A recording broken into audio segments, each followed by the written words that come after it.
দেখুন, আপনি যদি আপনার মাকে ভালোবেসে থাকেন তাহলে কিন্তু এই আরি সিনেমাটি পুরোপুরি আপনার জন্য। তো এই আরি সিনেমাটি কেমন হলো সেটি নিয়ে কিন্তু মূলত আলোচনা করব। দেখতে থাকুন শেষ পর্যন্ত এই ভিডিওটি।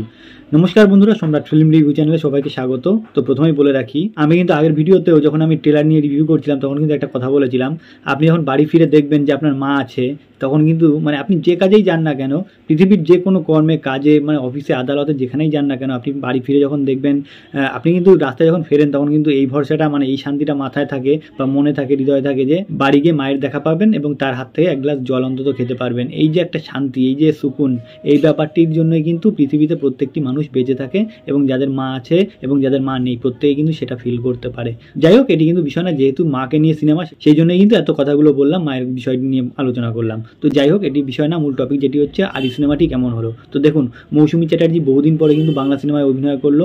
তো প্রথমেই কিন্তু বলে রাখি যে এই সিনেমাটি দেখার জন্য কিন্তু প্রচুর পরিমাণে লোক, প্রায় 80% লোক কিন্তু সিনেমা হলে কিন্তু উপস্থিত ছিল। এই ব্যাপারটি কিন্তু বহুদিন পরে আমার ভালো লাগলো, কারণ যে বাংলা সিনেমা এই গরমের মধ্যে, এই রোদের মধ্যে প্রায় প্রত্যেক দিন কিন্তু প্রায় 37 থেকে 39 ডিগ্রি, প্রায় 40 ডিগ্রি ছুঁই ছুঁই কিন্তু তাপমাত্রা থাকছে গরমের। তো এই গরমের মধ্যেও যে মানুষ সিনেমা হলে গিয়ে সিনেমা দেখছে বাংলা সিনেমা, এটা যে কিন্তু অনেক বড় একটা পাওনা। আর বিশেষ করে ইয়াস নুসরাতের সিনেমা যে এতদিন পরে একটা মানে এরকম একটা জায়গা পাবে, সত্যি কথা বলতে ইয়াস কিন্তু দারুণ খেটেছে এই সিনেমার জন্য। যথেষ্ট পরিমাণে কিন্তু সে কষ্ট করেছে এবং এই সিনেমার জন্য কিন্তু মানে আমি বলবো না যে তার মানে একদম ফাটিয়ে ফুটিয়ে অভিনয় করেছে, এরকম কিছু বলবো না, কিন্তু তার জীবনের শ্রেষ্ঠ সিনেমা যদি কিছু থেকে থাকে তাহলে কিন্তু এই সিনেমাটিতে কিন্তু ইয়াস কিন্তু দারুণ অভিনয় করেছে। মানে তার জীবনের সেরা সিনেমা করেছে এটি এবং তার সেরা অভিনয় কিন্তু এই সিনেমাটিতে দেখতে পাবেন।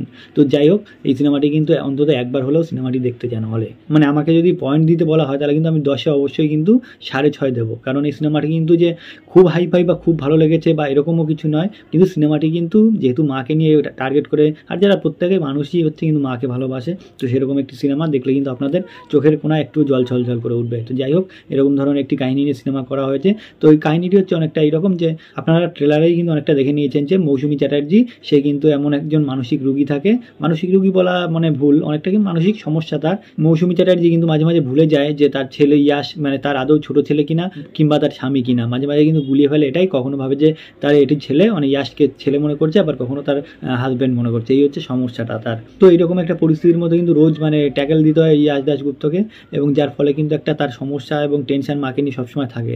এবং তারপরেও তার মাকে যে কতটা ভালোবাসে সেটি কিন্তু পুরো সিনেমাটিতে ফুটে উঠেছে।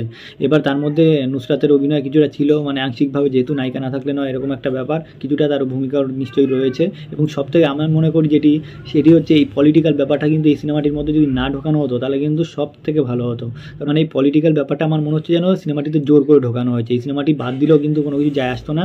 সিনেমাটিকে যদি আরও বেশি করে আর কি ইমোশনাল দিক থেকে মানে মানে প্রেশার করা হতো তাহলে কিন্তু আরও মানে বেশি বেটার হতো আমার মনে হয়। কারণ এই পলিটিক্যাল ব্যাপারটা দিয়ে যে খুব হ্যাপক কিছু হয়েছে তেমন কিন্তু কিছুই নাই, সিনেমাটিকে কিন্তু আরও ধীরগতি করে দিয়েছে এবং আরও কিন্তু বেশ কিছু মানে কি বলবো মানে কিছুটা মানে মেরে করে দিয়েছে, এরকম বলাই যায়। আর সব থেকে বড়ো কথা হচ্ছে এই সিনেমার কিন্তু যথেষ্ট পরিমাণে অ্যাড ঢুকিয়ে দেওয়া হয়েছে, যেগুলো কিন্তু মানে অবান্তর কিছু অ্যাড, সেটি কিন্তু যেহেতু আমরা সিরিয়ালে যখন দেখি তখন অ্যাড দেয়, টিভিতে যখন অ্যাড দেয় সেরকম কিছু অ্যাড কিন্তু সিনেমার মধ্যে এমন কিছু কি বলবো কিছু কোম্পানির মানে জিনিসপত্র এমনভাবে ঢুকিয়ে দেওয়া হয়েছে যেটি দেখতে কিন্তু অনেকটা কিন্তু বোরিং ফিল হবে এবং যেটি কিন্তু মানে একটা দৃষ্টিকটু ব্যাপার লাগবে, এই হচ্ছে ব্যাপার।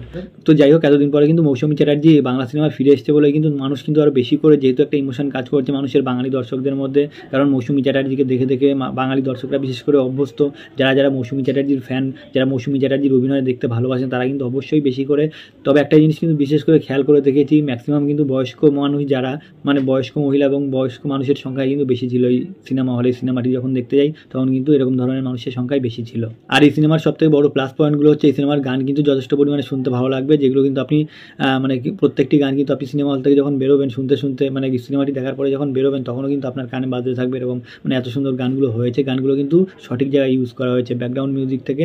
যাই হোক, জিৎ চক্রবর্তী নতুন পরিচালক, সে কিন্তু দারুণ চেষ্টা করেছে এবং সে কিন্তু একটা ভালো কাস্ট করেছে মৌসুমী চ্যাটার্জিকে বহুদিন পরে বাংলা সিনেমায় ফিরিয়ে আনার জন্য। তো যাই হোক, এত গরমের মধ্যে এই সিনেমাটি কিন্তু যাই হোক দর্শক মানুষ দেখতে যাচ্ছে, এই সিনেমাটি কিন্তু আশা করছি অনেক ভালো রেজাল্ট করবে। তো যাই হোক, এতদিন পরে এত সুন্দর একটা সিনেমা করার জন্য অবশ্যই ইয়াস দাশগুপ্ত, নুসরাত জাহানকে অবশ্যই মানে কংগ্রাচুলেশনস, এবং পুরো টিমকে, বিশেষ করে মৌসুমী চ্যাটার্জিকে অবশ্যই একটা ধন্যবাদ তো অবশ্যই জানাতে হয়, কারণ এতদিন পর ফিরে এসে মানে সে নিজে বাস্তব জীবনে যেমন চরিত্রের মানে মানুষের মানে যেমন চরিত্রের মানুষ হয়ে গেছে, তেমনও কিন্তু সিনেমায় কিন্তু সেই একই চরিত্রই প্রায় ফুটিয়ে তুলেছেন। কারণ তার মধ্যে যে এমন একটা মানসিক শক খেয়েছেন, তার কিন্তু ইদানিংকালে কিন্তু তার নিজের মানে মেয়ে মারা গেছে, সে কিন্তু যথেষ্ট পরিমাণে কিন্তু একটা শক খেয়ে তারপরে কিন্তু আবার এই সিনেমা জগতে ফিরে এসে অভিনয় করছে। এটি কিন্তু তার কাছে একটা বড় কিন্তু একটা যুদ্ধ। তো যাই হোক, সবকিছু মিলিয়ে এরকম একটা ফাইট দিয়ে যে সিনেমা করেছেন তিনি, তার জন্য কিন্তু তাকে অসংখ্য ধন্যবাদ। তো যাই হোক, সিনেমাটি কিন্তু আমার কাছে খুবই ভালো লেগেছে। আপনারাও যান, দেখুন এবং অবশ্যই কমেন্টস করে জানান যে আপনাদের সিনেমাটি কেমন লাগলো। তো যাই হোক, আর বেশি কিছু বলবো না, এইটুকুই বললাম। তো আমার এই ভিডিওটি যদি ভালো লাগে অবশ্যই লাইক, কমেন্ট এবং শেয়ার করবেন এবং অবশ্যই সাবস্ক্রাইব করবেন। নমস্কার।